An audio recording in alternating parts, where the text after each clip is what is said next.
So for us buyers coming in, we need to understand what the skeletons are in the closet and then budget for it because we're investors. We're not scared of anything except for something that we didn't underwrite. Oh, I think it's so good. Yeah, no one wants to be caught off with surprises, right? So deferred maintenance tends to be a big one. Being that a lot of these owners, especially probably the ones you want to buy from, own for a long time, I imagine their basis is pretty low too, right? So capital gains tax becomes an issue and a challenge for them. And they go, well, Leo, I'd love to sell it to you, but I'm going to pay 20, 30, 40% of it in tax. Maybe I'll just, get a stepped up basis and die, right? I don't really want a 1031 because, man, I've been doing it for the last 25 years, right? Like I've done that before. So I'm just going to hold on. So when a seller says that, what's kind of your typical, reply to help them overcome that? Because being that you're a broker, you imagine you got that a lot. Hey, Leo, I'll do the deal with you. I'll list it with you if you get me that 1031 lined up first. Right. It's definitely a lot of people that, they bought the property 20 years ago at like nothing, at peanuts, right? Because you couldn't give these away for free back then. Welcome to the Build Billions podcast, where we guide successful entrepreneurs on their journey from millions to billions. And we believe the key to scaling and compounding your wealth and life starts every single day with the mindset and practice of stewardship over ownership and applying billionaire biblical principles. Our ultimate goal is to help you scale and compound your wealth and life so you can give more all the way to help MVPs. My name is Brett Swartz. By the way, we're also streaming on Capital Gains Tax Solutions podcast and YouTube channels as well. And I'm excited about our next guest. He's out of New York, and he has a focus on mobile home park investing and helping you as a passive investor to scale and build up your income passively through mobile home park investing. And he has a unique background as the one of the managing partners at Cornell Communities. And he's a speaker. He's also ex-Tesla, which is kind of cool, AI nerd. He is a martial artist. And he started his career in finance in a top sales role at Tesla. And then he went all in on real estate. And over the past decade, he has moved from broker to acquisitions to full-time operator. And today he manages a growing portfolio of commercial real estate across the country through his team. Please welcome to the show with me, Mr. Leo Young. Leo, how are we doing? Excellent. Thanks so much for having me, Brett. And very excited to share some insights with your listeners. Absolutely. And for our listeners to get to know you for the first time, would you give us just a little more about your story and your current focus? Yeah. So my background, I mean, you summed it up very well. I studied finance in college, went into sales at Tesla because I feel like it was a important skill for me to learn at the time. And I'm very much so a feet first kind of guy. I hold myself accountable to build these skills. Learned it, got decent at it, and then moved on to real estate, right? I discovered the power of real estate, of building cash flow, of depreciation, all the good stuff. Went and got my real estate license, was helping people transact in residential and commercial real estate. Then was recruited to join a private equity real estate fund, helping them deploy capital nationwide. Learned how the big players view things and on their time horizon as well. And then started my own firm with a partner, grew it now. We focus specifically on mobile home parks and RV parks. I think right now we're about 600 units under management. So, growing team, lots of good stuff, and excited to share.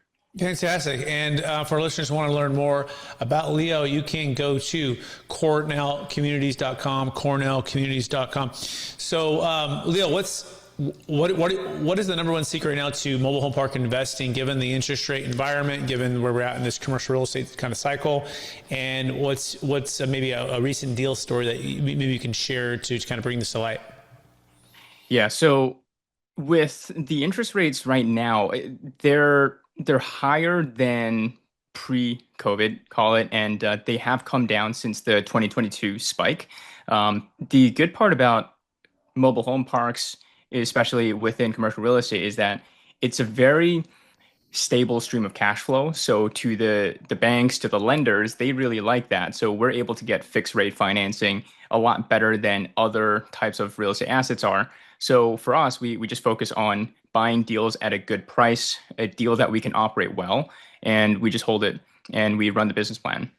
So something recent that we did, I'll give you an example, is just to illustrate how stable this asset is. We closed a deal with a local bank, and we got a 6.25% interest rate and 30-year amortization. So that's really, really good rates. I mean, residential mortgage rates are at 7%. So, if you're thinking about like how a lender views things, it views a mobile home park as a less risky investment than your single family home.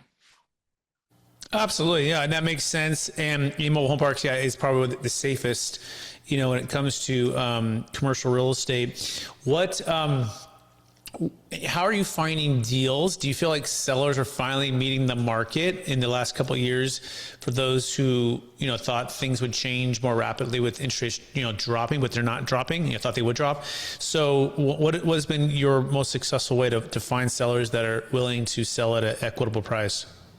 Yeah, I laugh because unfortunately the space has only gotten more crowded through the past few years, and it's now harder than ever to find good deals worth pursuing and worth executing. Mm-hmm. And the reality is that the sellers who have had pie in the sky numbers, they're slowly finding the buyer who's willing to pay that price because there's been so much interest from both the institutional level and the individual level. So the institutions, they love this asset class. They've been deploying capital in mass in the past 20 years, and they're creeping down market. So they're expanding because they just need to deploy capital. And the individuals, the people who like they used to flip houses. They're like, wow, mobile home parks are great, great cash flow. They hear from like the influencers out there posting on social media, people like me talking about it too. They want in, so like they will bid the price up. So for us now, how we're finding deals, I would say, I mean, deals are a dime a dozen. There's like a ton of, listings flying around, but how we find deals worth pursuing is we stay disciplined with our underwriting. We didn't really change much of it. I mean, we've only refined our assumptions so that we can analyze these deals better, so that we can predict kind of the business plan. But the one thing that, the past few years we've done is just build good transactional relationships with brokers. So posting a lot on social media, like talking to people, like being out there, like we're very well networked. So like we get deals brought to us. And the beauty is that, once you've closed on a few deals with a broker, they know that you're a reliable buyer. So you can actually win deals despite not having the highest price. And that's made all the difference for us. Yeah, it makes sense. What are the biggest challenges for sellers besides getting their price? What have you found? I have my thoughts on it, but what are the creative ways? Are you finding ways to help solve those challenges so you actually win that deal?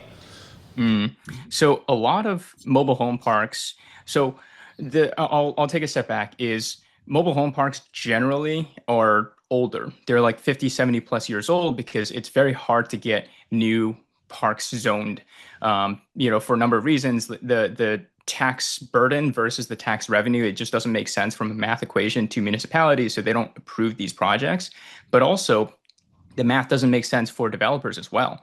Like you have developers trying to make money here, and like they get over their skis, like they lose money because you can buy mobile home parks below replacement cost. So like why build a new one, especially when it's so hard and so long for the lease up period. So with that being said, too, for sellers, the challenge is deferred maintenance. So a lot of these properties, they're older, they have like failing infrastructure systems, and like they're staring down the barrel of like potentially like a DEP violation, right? They're saying like, hey, look, your septic lagoon, like you need to replace that, you need to change to something else. And that's a huge CapEx burden for them to do, and they don't want to pay that. They didn't set aside enough money to do that. So they're kind of caught between a rock and a hard place. So now they're trying to exit, and they'll take a discount or something like that. So for us buyers coming in, we need to understand what the skeletons are in the closet and then budget for it, because we're investors. We're not scared of anything except for something that we didn't underwrite. Oh, I think it's so good. Yeah, no one wants to be caught off with surprises, right? So deferred maintenance tends to be a big one. Being that a lot of these owners, especially probably the ones you want to buy from, own for a long time, I imagine their basis is pretty low too, right? So capital gains tax becomes an issue and a challenge for them. And they go, well, Leo, I'd love to sell it to you, but I'm going to pay 20, 30, 40% of it in tax. Like, maybe I'll just, get a stepped up basis and die, right? I don't really want a 1031 because Man, I've been doing it for the last 25 years, right? Like I've done that before. So I'm just going to just hold on. So when a seller says that, what's kind of your typical, reply to help them overcome that? Because being that you're a broker, you imagine you got that a lot. Hey, Leo, I'll do the deal with you. I'll list it with you if you give me that 1031 lined up first.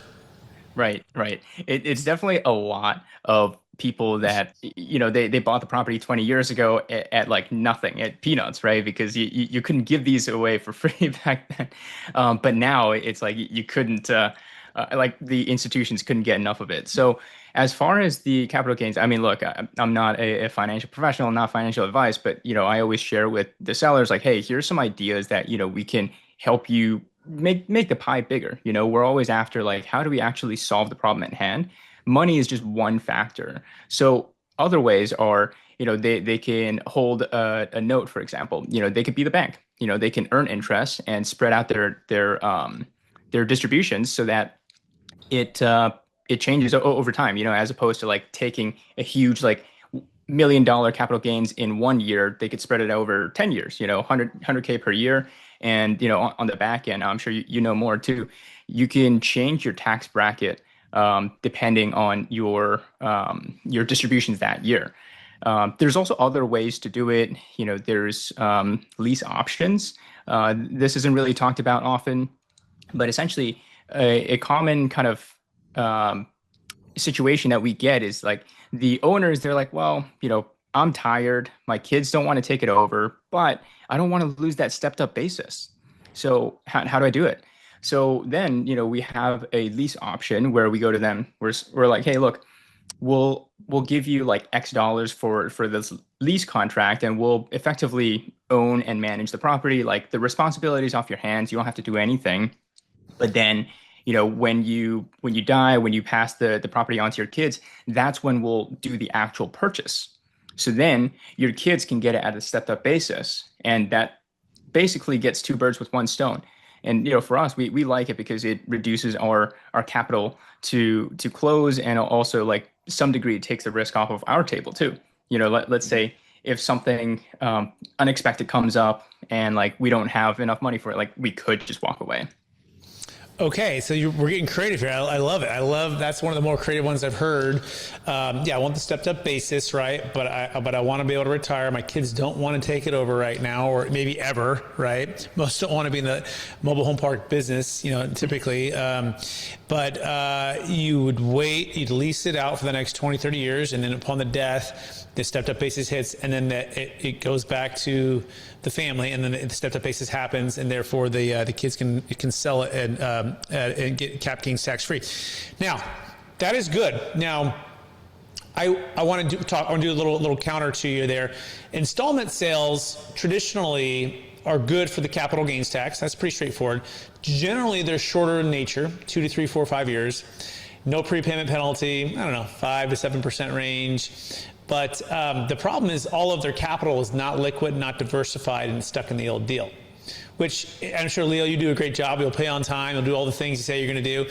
But the worst case scenario is you don't, and then they have to take it back. And they're like, oh my gosh, just when I thought I was 2 years and retired, now I'm taking this whole thing back, and it may or may not be running the way I want it to be running. And so we have an alternative, right? And like you, I started in brokerage at one point in my life at Marcus and Millichap doing 1031s. The '08 crash happened, and we learned that a better way is to not use a 1031 at times, but to use an installment sale method with a trust that allows you to defer without having to have all of your capital tied to the old deal. Give you an example. We actually did a mobile home park portfolio exit out of Idaho. It was like a 3-park, $10 million exit for a very low basis for a gentleman. He's able to pay off all of his debt, and then the money hit a trust account at Schwab, and then from there he can go into whatever he wants. Back into real estate deals, back into mobile home park funds, all tax deferred. You can go into Bitcoin if you wanted to. He can go into his own deals, but you're not tied to the old deal. But we're using the installment sale method with the trust, okay? We think it's pretty powerful the way that we execute it. But I'm curious, have you seen the reluctance of the installment sale because of the lack of liquidity, or the reluctance on a 1031 exchange because they just don't want to have to exchange another property? You know what the worst thing to do is when you're selling a business? Paying huge capital gains taxes. In fact, they're about 20 to 50% of the sale. And if your client is selling, whether you're a business broker, M&A advisor, financial advisor, they have a large capital gains tax problem. And guess what? We have a solution. We build capital gains tax solutions for sellers of highly appreciated assets, including real estate, including businesses and other assets. And we want to encourage you to take action today to learn about what solutions are available. So think about a business, think about real estate, think about other assets that have at least $1 million net proceeds and $1 million gain. And this sale is going to result in 20 to 50% in tax. So what can you do? Well, you can build a capital gains tax solution with our team. Go to capitalgainstaxsolutions.com or click on the link below to get started. Yeah, and Brad, that's a very interesting strategy. Is there like a term for it? Yeah, so we call it a deferred sales trust, but it's also known as a IRC 453 installment sale with the trust, right? And so, yeah, that's basically the concept. It's been around close to 30 years, thousands of transactions, and I've been through all the audits and all those things. But yeah, that's basically it. You sell it to the trust sells it to the buyer pays the same price that the trust bought it for. So the trust has no gain, and the seller is able to take it back in installments. But the key is the money can be liquid, diversified, even better, Leo, for yourself, like going into syndications or going into funds. It's not a 1031, so you have no problem with that, right? So no timing restrictions, no like-kind replacement requirement. So that's what it's known as. Have you heard of that before? No. I mean, look, I think there are so many different, call it tax strategies out there, right? I mean, look, our politicians of the country, like they create this huge, like 10,000 page binder of like, hey, how do you make money? How do you keep money? And like, very few people actually study it. I'm sure there's like so many strategies that I don't even know of. Like the 721, the UPREIT, right? That's another common one that people do, especially like when you're a larger fund and like you have the offerings, you're like, hey, look, you can invest with us and, you're completely hands off. But yeah, to answer your earlier question, Brett, about just the reluctance of the illiquidity, I mean, it's definitely, there is no one size fits all solution. Everyone is different. They have different goals. They have different kind of mindsets and wants and needs. So, it is absolutely a collaborative conversation with the sellers. It's like, hey, look, how do we help you transition to your next chapter in the best way possible? And sometimes it's like, hey, they're fine with an installment sale, like they can get like, I don't know, like $5,000 a month that covers their expenses, and then we'll give them like a few $100,000 upfront as like a kind of a lump sum, and we can tell them like, hey, we can refinance you out in like year 3 or year 5, and then they're not waiting the whole time. So it just depends on each individual and what they want. 100%. I call that having a tax flow, cash flow, and debt flow mindset. Most folks focus on cash flow, which is a part of the three-legged stool, but you need to have tax flow and debt flow to make sure it's all consistent. By the way, this strategy also works for Tesla stock. It works for business exits, Bitcoin. It works for primary homes. Whereas the 1031 and the 721, it only works for investment real estate, right? And so this we work with mobile home park groups like yourself across the country, and it's a great way to unlock capital that's going into your fund. Let's talk about the estate tax. This is another one I think is a big one, right? Especially if you're trying to capture large portfolios. So the debt tax, estate tax, Leo, the 1031 exchange and the stepped up basis doesn't solve for that. So if you do the lease option or you do the 1031s and you're above 30 million married or 15 million single, you're hit with a 40% debt tax. And that's not including maybe the state, which also might be on top of it. Now, you're in New York. I was originally from California, now living here in Florida. But New Jersey, New York, Minnesota, these high tax states, Illinois, Oregon, it's brutal. I mean, it's really brutal. In fact, Washington State just passed. Now they're at 9.9%. They're adding, they used to have no state income tax, but above a certain amount, but you're selling these assets. So, I mean, this tax flow is really important. So one other thing that we've seen is when you can solve a big enough problem, you can win the deal. And it's increasingly more for the baby boomers who are selling these assets. It's estate and debt tax and it's cap gains tax in flexible ways. Price obviously is important, but equally or even more important to those other two for the legacy play. So, yeah, I'm curious. Are you trying to win, or when you're going up against the bigger institutions, how are you trying to differentiate yourself? Because it's so competitive once you get above, 200 plus spaces, right? Absolutely.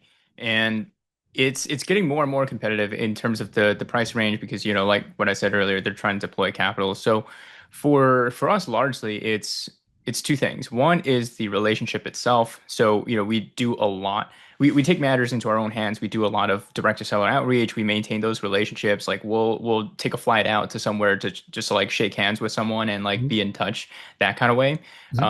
And people like that, it resonates with a lot of owners and they're like, well, hey, I took care of this community, these residents, like they're my lifelong friends. Like Mm-hmm. I've known them for like 40 plus years. So I want to make sure it goes to a good steward rather than like a kind Mm-hmm. of nameless fund. Like you're only going to talk to their acquisitions associate. Like, they'll grill you with like super intellectual questions. And it's like, Mm-hmm. it's very impersonal as Mm-hmm. opposed to like very like collaborative, Mm-hmm. very tailored, very nuanced. Mm-hmm. That is one of the ways. And then, the other one is just ease of closing. We're not going to be like, the Blackstones of the world coming up with like 10 questions that require a PhD to answer, something like that. Like, oh, what's the material of the gravel, blah, blah, blah. And it's like, we're not like that. Mm-hmm. We kind of know what we're walking into and that's it. We try to be easy in that regard. No, I love it. I think it's great. I mean, I think that's really the key, right? People want to know that you care enough to care about what they care about, whether it be tax, whether it be their kids, whether it be their residents, right, that they've been serving for so many years, and the community, right? And that is the differentiator, especially in a world of AI and what's changing is the personal human care that can't be changed. With that being said, like, what is your take on AI? How are you using it these days with your underwriting and or your relationship building? And what's the number one tool you're using right now? So funny thing about AI is when you talk to people, especially just the general public, they'll have two reactions. One is like they probably like they themselves haven't really used it. They're working in a job or something, and they look at AI from the intellectual kind of like theoretical standpoint. They're like, oh yeah, like AI is the next frontier. It's amazing, and then other people are the ones that like actually use it, tweak it, try to use it in their business, and they're like, yeah, there's a lot of limitations. It is getting better. It is pretty good, but there's a lot of limitations. And like sometimes, like especially now with the token cost like going up so much, like is it cheaper to use AI or have like an offshore person help you? So that's kind of like the constant. I'm more so in the second camp, more so being like, okay, like what is the right way to do this? Because AI is helpful to certain extents. Like we have like different skill set up to help us look at deals faster. That's a crucial skill in just the world of private investments. It's like how do you analyze an opportunity and not spend too much time on it? So Mm-hmm. looking up the metros and like doing like a quick once over for the numbers high level. Mm-hmm. So various things like that. But I still think there's a long way to go for these tools. And it is one thing for you to know it. It is another for your entire team to use it. So Mm-hmm. the implementation, that's key, and it's very hard. Mm-hmm. Yeah, I know we're speaking with Leo Young, everybody, CornellCommunities.com, CornellCommunities.com. If you want to consider investing into real estate, passive, predictable income, and profitable mobile home parks, they help busy professionals invest passively in real estate while also handling all the acquisitions, operations, long-term asset management. CornellCommunities.com. Okay, so what else haven't I asked you yet that you think would be helpful given the either the market conditions or just in general, maybe a live deal that you're working on now? And what is you have a fund model, syndication model? Like talk about a little bit about that and how someone might want to work with you. Yeah. So I will say the question I don't hear enough people asking is to get to know the actual sponsors, the team running the deal. Um, there's kind of just in my experience, like talking to a lot of the investors, there's there's the one hand, it's like their first investment. They're kind of learning about it. They work a good job, but they're like, well, I want to build some cash flow. Like, wow, this is a great concept. And then the other kind that's like, hey, look, I'm on like, the mailing list for like, 20 different companies. Like just let me know when you have a deal.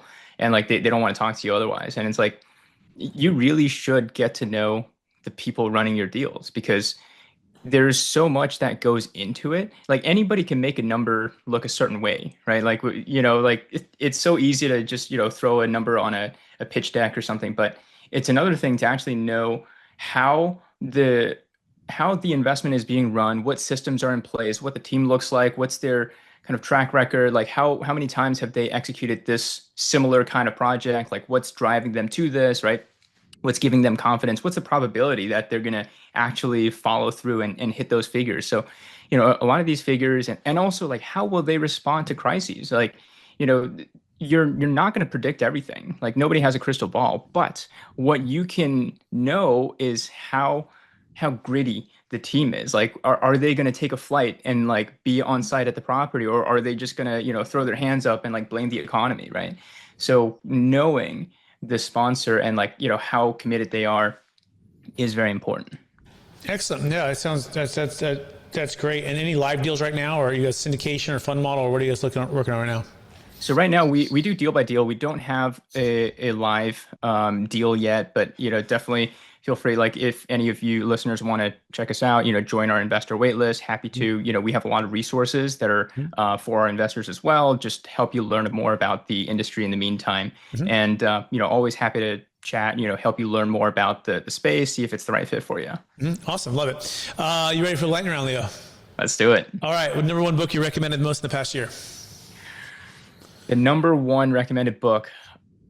I just finished the Steve Jobs biography. It's a very cool book, and it kind of taught me that the visionary is indeed a super valuable position. And like before, I was like, yeah, it's all phooey. Like visionary, like you could set big goals, but no, like this guy was able to like drive key deals. He was able to inspire the best from people that they don't even know they could do, and keep the team together and like create new demand in the marketplace. And like that's a special kind of skill. Absolutely. Yeah, I love that book, and the movie's good too. Yeah. Next question.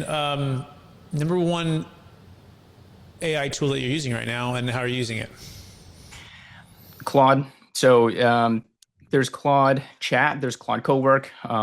Use it for a ton of things. I mean, just like once you learn how to use it, let's say, preparing for CapEx projects, like, okay, learning what components there are, what bids you should get, putting them in together and kind of creating a brief for the team to run on. You can have Claude Cowork, run certain scheduled tasks or something like that. You can check to see, what tasks are still open. Because, when you're operating commercial real estate, it's just project management. You have to track a lot of open loops and like circle back on them. So being able to do that is really helpful. Haven't really gotten into like Claude Code that much, like building your own apps and stuff, but eventually when I have time.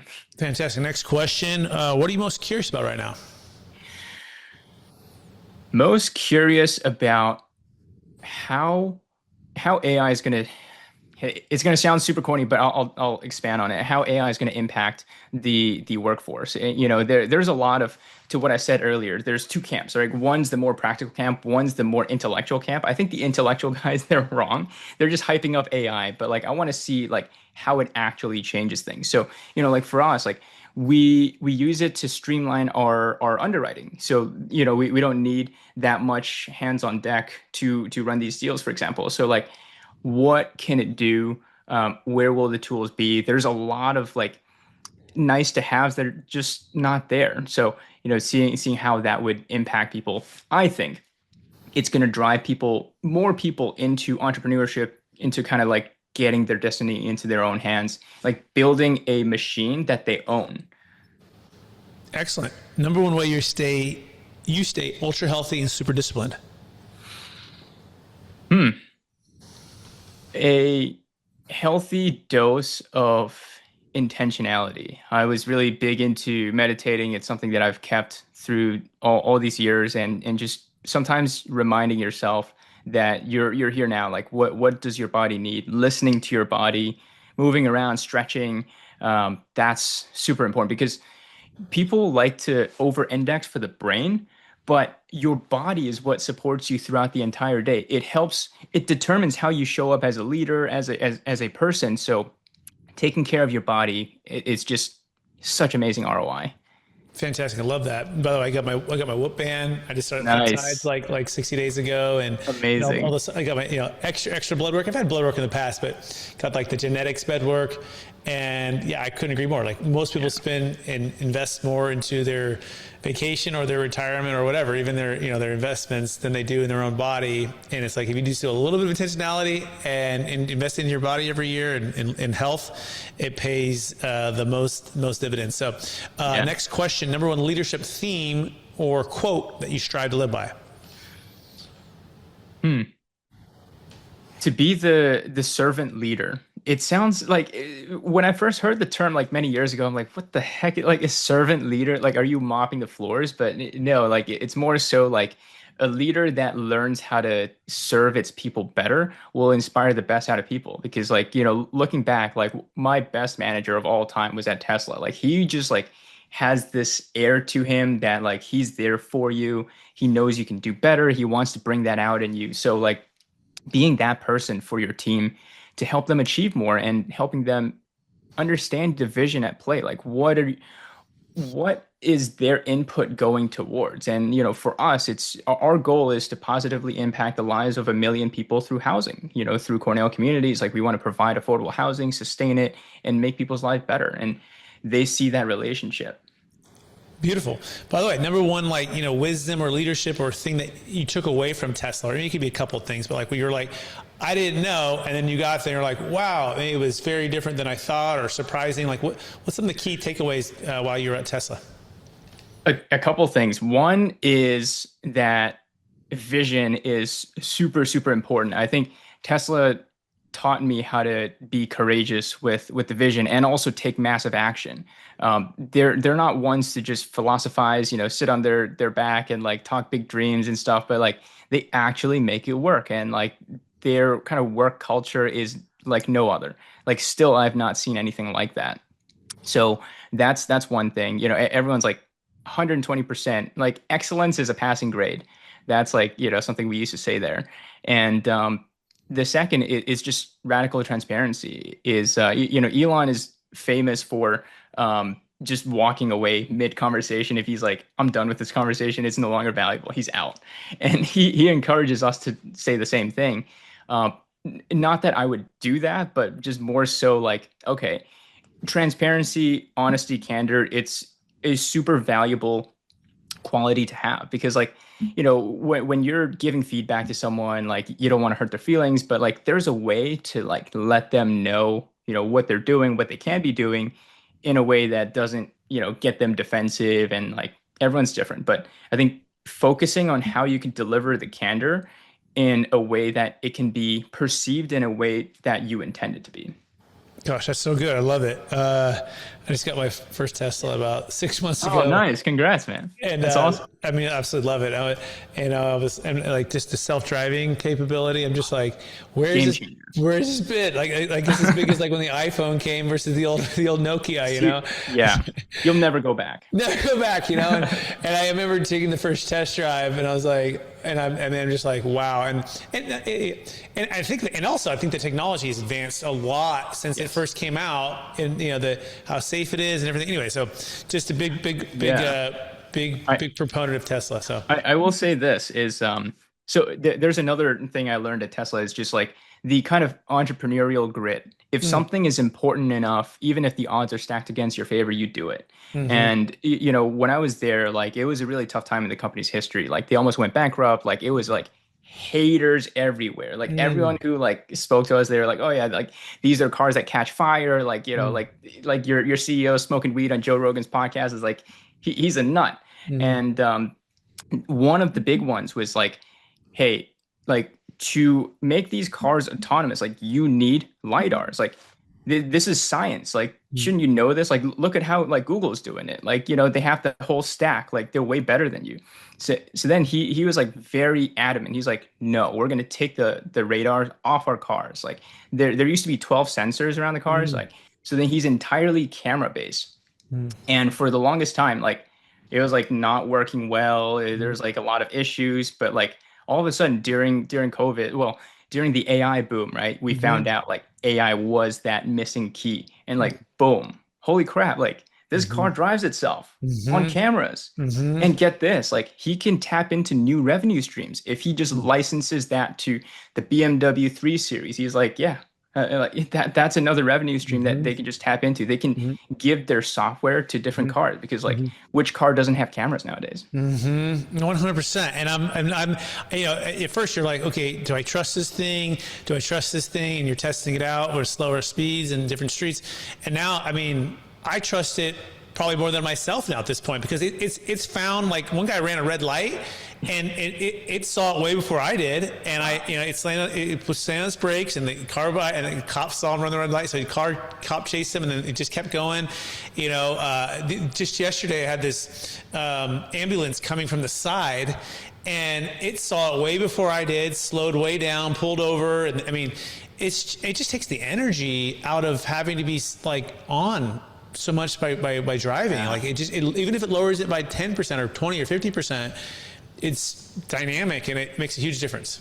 Absolutely. And as like you and I, like we're entrepreneurs, but like, I think to people in general, like, how you succeed, it's like you learn to manage your energy and your Mm-hmm. focus, right? And Mm-hmm. like people don't really factor in the kind of cognitive fatigue and the cognitive burden that driving puts on you. Like you're making like hundreds of like decisions like any second, right? You're like, Mm-hmm. okay, is that gonna cross or like, what's gonna happen? And like Mm-hmm. doing this just like takes it off. Mm-hmm. Like what you said, to some extent, like it's just going to give you that kind of mental clarity back. Mm-hmm. Your cognitive burden is going to be Mm-hmm. less. It's good. Yeah, So right on. it's a great ROI. You nailed it. I love it. And it keeps going. And my kids are turning 16, or my oldest is turning 16 here pretty soon. And I'm thinking about that. I'm like, okay, my other one, we got a 14 and a 13, and then a 10 and a 10 and a 7. And I'm like, okay, well, for sure, with like those last three, it's gonna be fully everywhere, probably, right? Like he's gonna license it, or technology. But probably even like the 13 and 14-year-old, by the time they're 16, it's gonna be pretty much there too. And I'm like, I feel great in it. My wife loves it. And I'm like, my oldest is turning 16. I'm like, okay, part of me wants them to learn how to drive just to have that skill set. But the other part of me is like, I also want to be really safe. And if it's, so we're in this window here where even Elon stopped, producing, some of the cars, right? Maybe all the cars, Yeah. that part, I do. And Yep. his point was like, Yes and look, yes. like we're going to these auto cars and, you're no longer doing that. And he's been ahead of the game on these things. I bought a Cybertruck, so I'm fortunate where I'm like, Nice. okay, cool. I got this. 179, right? Section 179. Yeah, oh yeah. We got that, yeah, because it's above the 6,000 pound or 50, whatever that is, right? So yeah, we have that, so it's good. Anyways, enough. We digress. We're talking about mobile home parks here, people, but we are big proponents. Check it Yes. out. Once you drive it or have it drive you, it's hard to ever go back. Okay, let's wrap it up with this very last question, Leo, and then we'll go from there. For yourself, after all your success, helping all the people you helped, and building the business you are, and how do you best stay centered in your values and keep a stewardship mindset over ownership? Oof. So for me, I choose to live the life that I do. I recognize that it's not right for everyone, but I choose to live the life that it serves myself. So for me, I work 7 days a week. So Monday to Friday, I work on in the business. I actually like blocking, tackling, like doing all these things. Like Saturday, Sunday are great times for me to think and be strategic of like, okay, how am I doing? How's my team doing? Like, how can we move the needle forward? And like, I think about these things. And being that like you kind of recalibrate to like where your vision is consistently, and that's helped a ton. Okay, I love that recalibrate. And by the way, did you learn that from Elon, like, or what was that something from Tesla? That was like Honestly, I've been on this journey of like personal development for a long, long time. I mean, I always knew like I'm destined for better. Not to sound like that, but Mm-hmm. I kind of just know that. But I'm like at a certain point, I know that I have to actually be better. I can't just like talk a big game or like Mm-hmm. dream big and stuff. Like I actually have to make it happen. So one of the things that I learned is just writing things down and like then like learning these different frameworks to like think through your problems and stuff and Mm-hmm. like how to become a better person. And the beauty of entrepreneurship is that like you're literally paid and incentivized to become a better version of yourself Mm-hmm. because then you can show up better to the marketplace, you can provide better value to the marketplace. And when you provide more value, people are going to value what you have to offer more than the dollars in their hands. You're going to transact more, you're going to become more successful. So, it's all a virtuous cycle. Beautiful. I love it. Leo, this has been amazing. I want to thank you for being on the show. I want to thank you for sharing your wisdom with us. I want to encourage you to keep helping others to be good stewards with their wealth as they invest in mobile home parks and also help the communities, have attainable workforce housing, right? Through mobile home parks. So everything you're doing is a big need in the marketplace. And it's one of the biggest crises in the world, especially in America. So keep doing what you're doing. For our listeners who want to get in touch with you or maybe consider investing with you, what's the best place for them to find you? Yeah, so two ways. One, like you mentioned earlier, if you want to learn more about mobile home parks, my team getting on our investor wait list, you can visit us at cornellcommunities.com, CORNELCOMMUNITIES.com. If you want to just reach out to me, follow along. I post a lot of content.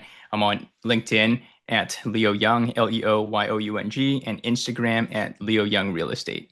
Amazing. Thank you, Leo. I also want to thank all of our listeners for being a part of the Build His Billions podcast, also streaming on Capital Gains Tax Solutions podcast and YouTube channels. And we're on this journey with you to scale from millions to billions so we get more all the way to help MVPs, the most vulnerable people. My name is Brett Source. I want to encourage you to take action today like Leo was talking about, have a clear vision for where you're going. And if you have a large exit coming up, I also want to encourage you to build a capital gains tax exit plan with our team by going to capitalgainstaxsolutions.com. In fact, we wrote a book called Building a Capital Gains Tax Exit Plan. You can find that on Amazon and you can find it on our website. It could be Bitcoin, it could be Tesla stock, it could be this primary home or investment real estate property, a business that you want to sell and you have multiple millions of gains and you want to find a way to have flexibility with your capital. Go to capitalgainstaxsolutions.com. Appreciate everyone listening and watching out there, and we'll talk to you I again. will say one thing, Yeah, go ahead, just Leo. to Yeah. jump in real quick. It's so important to just plan your taxes well. Like being more efficient with your tax planning, it's just such amazing ROI. I mean, like people don't talk about this enough. They talk about a big exit, but you need to have good tax planning so that you keep more of what you have because like those are strategically the ones that will move your needle forward the most. Like if you're selling a huge like Bitcoin, like Tesla stock or whatever. So get with Brett. Amen. Amen. Thank you, sir. Appreciate that. And we'll talk to you everyone soon. Bye now.